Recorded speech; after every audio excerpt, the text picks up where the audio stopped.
Joba from Sanjavasi. This is the Rorschach, Georgia update from the 19th of February, 2026. Quick summary of what's going down in Georgia.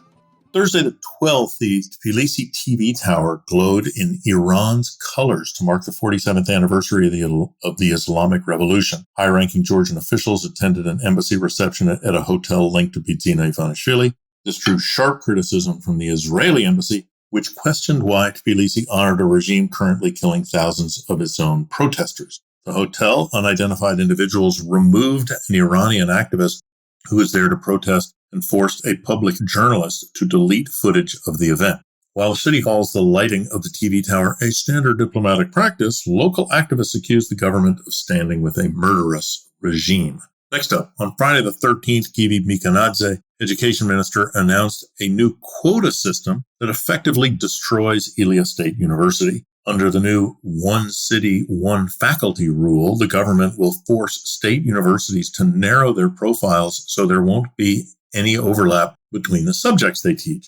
This hits Ilia the hardest, reducing its student intake by 92% next year from over 3,800 students to just 300.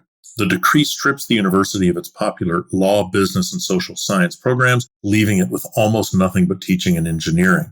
Ilia State University has always been known as a center of progressive thinking, which frequently clashed with the ruling party's authoritarian agenda.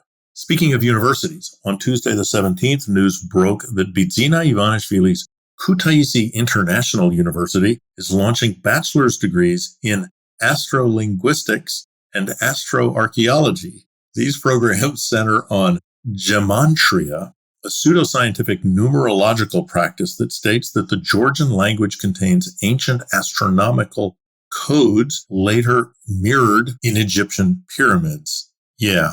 By granting the school special legal exemptions, the government allowed these degrees to bypass standard scientific review. Critics say that while the state is gutting educational standards in the country, it is simultaneously accommodating Ivanishvili's personal obsession with bizarre nationalistic pseudoscience. On Monday the 16th, the Georgian Dream, or Kotzebi, passed a bill that criminalizes the non-recognition of state institutions. This means that if a citizen systematically and publicly calls for mass disobedience or tries to establish alternative government bodies, they face up to 3 years in prison. The ruling party says that this measure prevents groups from creating a false perception of government illegitimacy, which is complicated by the fact that the ruling regime cheated in the parliamentary elections and therefore, by any normal definition, is in fact illegitimate. They said it will only target organized and repeat offenders. In other news, on Thursday, the 12th, Nika Gvaramia, leader of the Coalition for Change, was released from prison after serving an 8-month sentence. Supporters and family gathered outside the Rustavi Penitentiary to welcome him. The court originally jailed Gvaramia for refusing to appear before a parliamentary commission led by the ruling party. Once out of jail, Gvaramia pledged to fight for the release of other political prisoners, including opposition figures and former officials still behind bars. He says that the current government denies these individuals a fair trial.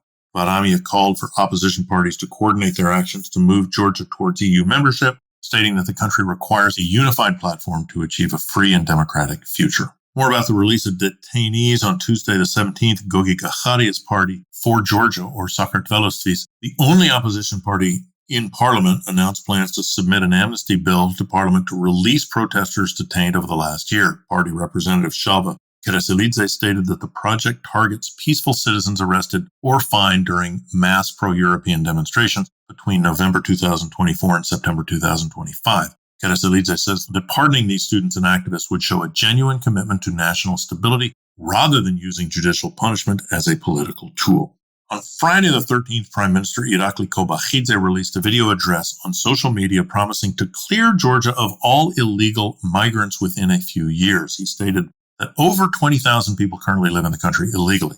To address this, the government is strengthening the migration department, which already deported more people last year than in the previous decade combined. Kobakhidze also shared that foreign students, who are mostly from India, contribute about $450 million to the economy annually, but leave immediately after graduation. He said that legal migrants make up only 7% of the population and announced that new laws starting on the 1st of March will strictly limit foreign labor to protect, Here it comes. Georgia's national and religious identity. On Monday the 16th, the Georgian Ministry of Internal Affairs blocked Russian activists from holding a public memorial for Alexei Navalny, the Russian opposition leader. Organizers planned to gather at Pushkin Square to mark the second anniversary of his death in a Russian prison. Even though the group promised to keep the roads clear, police refused to allow the outdoor event. While the memorial had to be moved to a private space, the Ministry of Internal Affairs declined to explain why they stopped the public gathering from taking place as originally intended. Meanwhile, on Tuesday the 17th, an explosion targeted the car of Zviad Jinjaradze, a local criminal figure known as Jumata in Ozurgeti in western Georgia. The blast occurred near the Mermucha restaurant just as Jinjaradze entered his vehicle. He survived the explosion with only minor injuries. Ministry of Internal Affairs opened an investigation suspecting attempted premeditated murder. Even though the investigation is in its early stages, it's likely a murder attempt by other members of the criminal underworld. In economic news, on Friday the 13th, the National Bank of Georgia announced it gained access to China's interbank bond market to diversify the country's international reserves. This agreement allows Georgia's central bank to trade and hold Chinese bonds through the People's Bank of China. The National Bank says this move improves investment opportunities and risk management, while critics point to Russia's similar shift towards the yuan after Western sanctions. However, central bank sources stated the yuan holdings will remain small. Majority of reserves will stay in dollars and euros alongside the bank's existing gold holdings. Also on Friday the 13th, the Ministry of Environmental Protection announced that Georgia will ban the registration of cars older than 6 years on the 1st of April. Deputy Minister Nika Gvaramia stated that light vehicles imported for personal use must now also meet Euro 5 emission standards. While the new rules exempt electric cars, it sparked a major backlash from the automotive sector. Car importers and business owners argue the rule is arbitrary and will price the middle class out of the market. They warn that the policy ignores the high cost of newer vehicles and the current lack of charging infrastructure for the exempt electric alternatives. Finishing things off in an article for Geopolitics entitled Transnational Repression as a Growing Threat to Democracy and Human Rights, Vano Chikhvadze talks about how fleeing the country from a repressive regime is no longer a guarantee of safety. Autocratic regimes now reach across borders to silence critics through digital spying, kidnapping, or abusing Interpol. The author explains that as the Georgian government passes more and more restrictive laws, its critics often choose to flee the country. However, the ruling party is now adopting tactics from regimes like Russia to harass dissidents in exile. An example of this occurred in 2025 when authorities captured Gogi Bachiashvili, Ivanishvili's former aide, in the United Arab Emirates and flew him back to Tbilisi. His lawyers described this as a state-sponsored kidnapping because it bypassed all normal legal and court procedures. Link to the full article in English in the show notes. And that's it for this week. Thanks for joining us.